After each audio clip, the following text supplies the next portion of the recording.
షేక్ అన్వర్ గారి millionaires wealth creation workshop November 20న నిర్వహిస్తున్న ప్రోగ్రాంలో జాయిన్ అవ్వాలనుకుంటే వెంటనే సంప్రదించండి. నమస్కారం ఉమా గారు. నమస్తే అమ్మా. పునర్వసు నక్షత్రం వారికి యొక్క గుణగణాలు ఏ విధంగా ఉంటాయి? ఎస్పెషల్లీ నవంబర్ నుంచి డిసెంబర్ వరకు కనుక మనం చూసుకున్నట్లయితే విద్యపరంగా, వ్యాపారపరంగా, సంతానపరంగా, వివాహపరంగా ఎలా ఉండబోతుంది?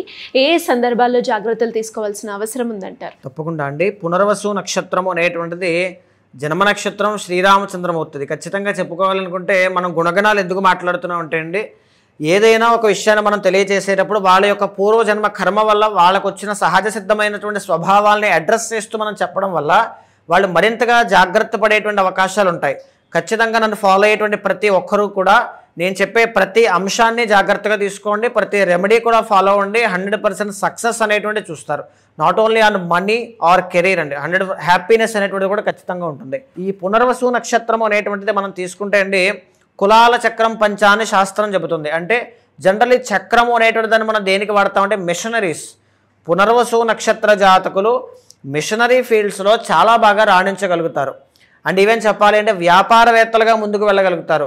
ఆ తర్వాత ఆర్థికవేత్తలుగా, అంటే ఈ యొక్క ఫైనాన్షియల్ మేనేజ్మెంట్ అనేటువంటిది చాలా బాగుంటుంది. యాక్చువల్లీ చెప్పాలి అంటే అది కూడా 1, 2, 3 పాదం వాళ్ళకైతే ఇంకా బాగుంటుందండి. ఒక సెక్యూర్డ్గా సంపాదించింది ఎలా దాచాలి, దాన్ని ఎక్కడ ఇన్వెస్ట్మెంట్ చేయాలి, దాన్ని ఇంకా డబల్ త్రిబుల్ ఎలా చేయాలి, ఇలాంటి ఆలోచనలు కానీ, భౌతికమైన సుఖాలు మాత్రమే కాకుండా మనిషి మోక్ష సాధన వైపు కానీ, డివోషనల్ పీపుల్ అంటే మనం ఎంత సంపాదించినా సరే ఒకానొక పర్టికులర్ టైంలో అన్నీ వదిలేసి మోక్ష సాధన వైపు కానీ, మనకున్నటువంటి ట్రూ లైఫ్ కోసం ఆలోచించగలిగితే ఆ మనిషి పరిపూర్ణంగా పరిపక్వత చెందినట్టండి. అంటే డబ్బు డబ్బు డబ్బు అని చెప్పి 99 సంవత్సరాల దాకా వెతికి వెంపర్లాడుతూ ముందుకు వెళ్ళగలిగితే అక్కడ ఫెయిల్యూర్ అయ్యాడని అర్థం. సో కానీ పునర్వసు 1, 2, 3 పాదం వాళ్ళు ఖచ్చితంగా మెకానికల్ జీవితంలో అన్ని సంపాదిస్తారు. అండ్ ఈవెన్ స్పిరిచువల్ లైఫ్లో కూడా మంచి గ్రోత్ అనేటువంటిది వీళ్ళకి కనబడుతుంది అని చెప్పొచ్చు. సో ఒకసారి వీళ్ళ కోసం వీళ్ళ చార్ట్ అనేది మనం రీడ్ చేస్తే కనుక 1, 2, 3 పాదం వాళ్ళకి 1st and 4th లార్డ్ వీళ్ళకి బుధుడు అవుతారండి. వీళ్ళ లక్షణం, వీళ్ళ గొప్పతనం, వీళ్ళ స్ట్రెంగ్త్ ఏంటి అంటే వ్యాపారము, డీల్ చేసేటువంటి విధానము, ఆలోచన చేసేటువంటి విధానము, తర్వాత స్ట్రాటజీస్ అనేటువంటి వీళ్ళ స్ట్రెంగ్త్గా మనం చెప్పుకోవచ్చు. అండ్ బిజినెస్ అండి. సో బిజినెస్లో మల్టిపుల్ వేస్ ద్వారా మనం మనీని ఎలా క్రియేట్ చేయాలి, ఎలా సంపాదించాలి, ఒక రెవెన్యూ ఎక్కడి నుంచి డెవలప్ చేయాలి, ఎవ్రీథింగ్ అన్నీ కూడా ఆర్థిక సలహాదారులుగా పునర్వసు నక్షత్రం వాళ్ళు చాలామంది ఎక్కువ మంది ఉంటారు. అందుకే అండి, అంటే వీళ్ళకి ఆలోచనలన్నీ కూడా ప్రాబ్లమ్ని చూడరు, పాసిబిలిటీస్ని ఎక్కువగా చూసే అవకాశాలు ఎక్కువగా ఉంటాయి. సో ఆ ప్రాబ్లమ్ సాల్వింగ్ నేచర్ అంతా కూడా వీళ్ళ దగ్గర ఉంటుంది కాబట్టి ఖచ్చితంగా బాగా సక్సెస్ అవుతారు వీళ్ళ లైఫ్లో. 2nd లార్డ్ చంద్రుడు, అంటే నిజాయితీ పరులు ఎప్పుడు కూడా కొన్ని కోట్ల రూపాయల టర్న్ ఓవర్ వాళ్ళ బిజినెస్లో వాళ్ళు చూసుకుంటున్నప్పటికీ కూడా ఎక్కడైనా పనిచేస్తూ వాళ్ళ లైఫ్లో ఎప్పుడు కూడా ఈ ఆర్థిక సమస్యలు ఎక్కువగా ఉంటాయండి. అంటే నేను సంపాదించుకోవాలి, మధ్యలో దోపిడీ చేసి వెనక్కి వేసుకోవాలి, ఇలాంటి ఆలోచనలు జనరల్లీ వీళ్ళకు ఉండవు. సో ఫైనాన్షియల్ ఇష్యూస్ కూడా వీళ్ళకి చూసే అవకాశాలు చాలా ఎక్కువగా ఉంటాయి. 4th లార్డ్ బుధుడు కాబట్టి మల్టిపుల్ ప్రాపర్టీస్ అనేటువంటి కొనుగోలు చేయడం, సుస్థిరమైనటువంటి ఆస్తులు ఏదైనా కొనుగోలు చేయడం లాంటివి చాలా బాగుంటాయి. 5th and 12th లార్డ్ శుక్రుడు కాబట్టి వీళ్ళకి పుట్టినటువంటి సంతానం కూడా చక్కని సంతానం పుడతారు.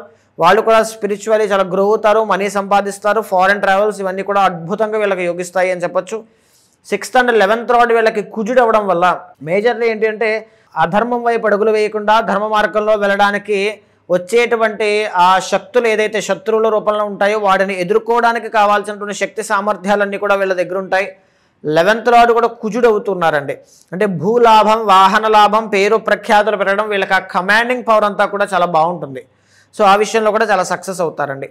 7th and 10th లార్డ్ వీళ్ళకి గురుడు అవ్వడము, మేజర్లీ 1, 2, 3 పాదం వాళ్ళు మెరిటల్ లైఫ్లో ప్రాబ్లమ్స్ అనేటువంటివి చూడడం, మెరిటల్ లైఫ్లోకి ఎంటర్ అయిన తర్వాత కొన్ని కెరీర్ విషయంలో త్యాగం చేయాల్సి రావడం, అంటే ఇంకా ఫ్యామిలీ లైఫ్ వచ్చేసింది, ఇంకా అలాంటివి నేను చేయకూడదు, కుదరదు, నేను ఆ రిస్క్ తీసుకోను, చెయ్యను అని చెప్పడం వల్ల రావాల్సిన సక్సెస్ కానీ ఏదైనా మధ్యలో ఆగిపోవడం లాంటివి బ్రేక్ అవ్వడం కానీ ఖచ్చితంగా కనబడతాయండి. తర్వాత ఏంటి అంటే కెరీర్లోకి ఎంటర్ అయిన తర్వాత మెరిటల్ లైఫ్లో ప్రాబ్లమ్స్ అనేటువంటివి లేకపోతే ఫైనాన్షియల్ స్ట్రగుల్స్ అనేటువంటివి పెళ్లి తర్వాత చూడడం లాంటివి స్వల్పంగా ఉంటాయి, అది కూడా పెద్దగా ప్రాబ్లం అయితే కాదు. పునర్వసు నక్షత్రానికి అష్టమ భాగ్యాధిపతి శని అవ్వడం వల్ల జీవితంలో కష్టాలు చూస్తారు, ఒడిదుడుకులు చూస్తారు, వాహన ప్రమాదాలు చూస్తారు.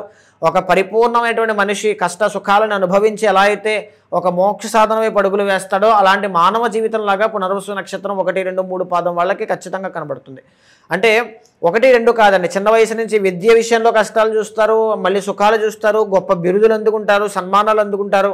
కెరియర్లో వీళ్ళకు ఉన్నటువంటి కెపాసిటీని వీళ్ళు పెంచుకోగలుగుతారు, శక్తి సామర్థ్యాలతో ముందుకు వెళ్తారు. కానీ ఆర్థిక సమస్యలు చూస్తారు, ఫ్యామిలీ లైఫ్లో ప్రాబ్లమ్స్ చూస్తారు, దాన్ని ఎదుర్కొంటారు. ఈవెన్ అన్ని విషయాల్లోనూ కూడా వీళ్ళు ప్రతి కష్టాన్ని చూసి వచ్చినటువంటి గొప్ప మనుషులుగా మంచి పేరు తెచ్చుకుంటారు. అన్ని విషయాల్లో కష్టాలు చూసి పరిణితి చెందినటువంటి గొప్ప మనుషులుగా పేరు తెచ్చుకోగలుగుతారని చెప్పచ్చు. ఇక 4వ పాదం వాళ్ళకి మనం చూస్తే అండి, లగ్న బలము అనేటువంటిది వీళ్ళకి జనరల్లీ చంద్రుడు.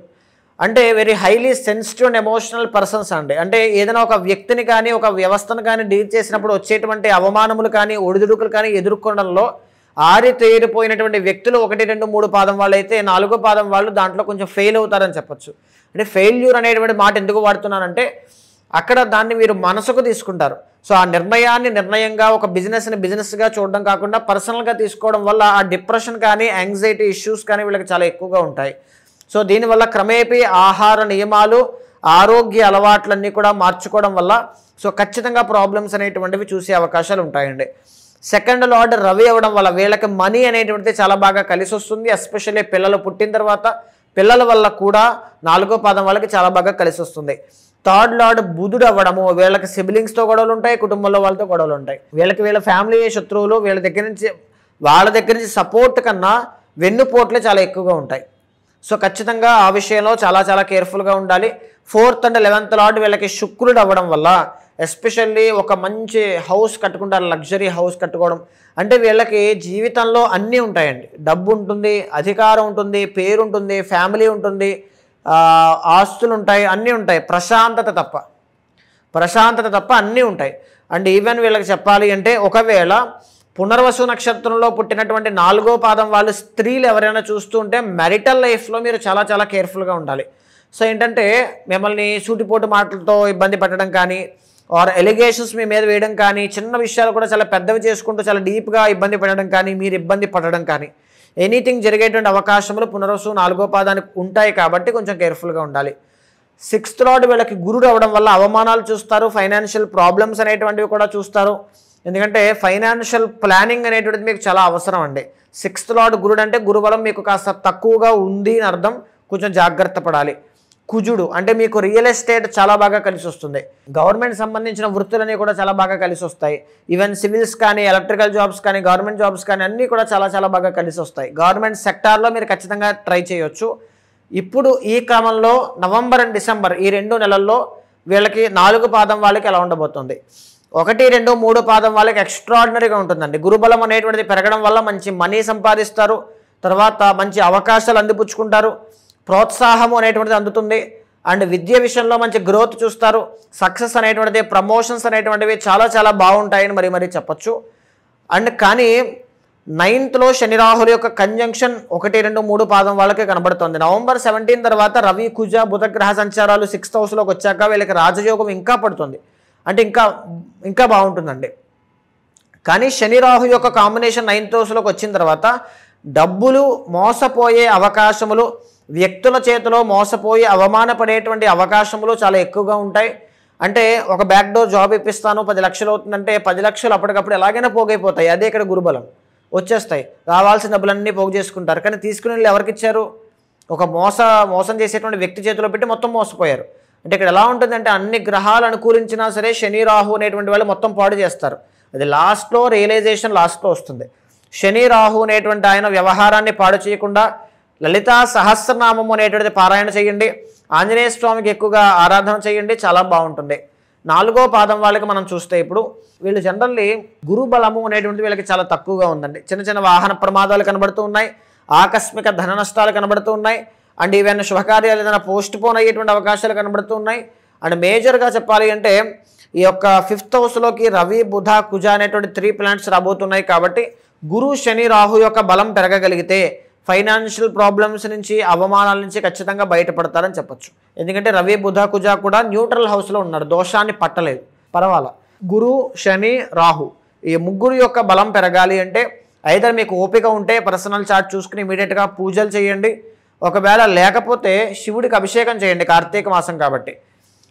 లలితా సహస్రనామము, శ్రీదేవి ఖడ్గమాల, శ్రీ లలితా త్రిశతి స్తోత్రనామావళి ఇలాంటివి చదవడం కానీ, శని స్తోత్రాలు పారాయణ చేయడం కానీ, సో ఎక్కడా కూడా బయటకు వెళ్ళేటప్పుడు శకునం చూసుకుని వెళ్ళడం కానీ ప్రికాషన్స్ తీసుకోవడం వల్ల 100% రాబోయేటువంటి దోషం మినిమైజ్ అవుతుంది. మీరు ఖచ్చితంగా సేఫ్గా ఉంటారని చెప్పొచ్చండి. మరి ఇంకా ఎవరికైనా కూడా వాళ్ళు ఏదైతే సమస్య ఎదుర్కొంటున్నారో దానికి సంబంధించి మీ దగ్గర పరిష్కారం తీసుకోవాలి అనుకునే వాళ్ళు ఎవరైనా కూడా మిమ్మల్ని అప్రోచ్ అవ్వాలి అంటే ఏ విధంగా ఉంటుంది ఉమాగారు? తప్పకుండా అండి. ఇప్పుడు మనం మాట్లాడుకునేటువంటి ప్రతి అంశము కూడా గోచారానికి సంబంధించిన డిఫాల్ట్ జాతక చక్రానికి సంబంధించిందండి. సో చాలా మంది ఏంటి అంటే జీవితంలో ఎడ్యుకేషన్ చదివేటప్పుడు వాళ్ళని ఏదో తొందరపాటు నిర్ణయాల్లో ఒక కోర్సులో జాయిన్ చేసేసేయడం కానీ, పెళ్లి విషయంలో కూడా తొందరపాటు నిర్ణయాలతో వివాహం చేసేయడం కానీ, సంతాన విషయంలో, ఉద్యోగ విషయంలో, ట్రాన్స్ఫర్ విషయంలో, ఫారెన్ విషయంలో అనేక విషయాల్లో గైడెన్స్ అనేటువంటిది లేక చాలా ఇబ్బందులకు గురవుతుంటారండి. అలాంటి వాళ్ళు ప్రతి ఒక్కరికి కూడా మీ వెనకాల నేను ఉంటాను. మీ యొక్క జాతకాన్ని తీసుకుంటండి, మీకు కింద కనిపించే నెంబర్కి కాల్ చేస్తే మా వాళ్ళు మీకు పూర్తి వివరాలు అందిస్తారు.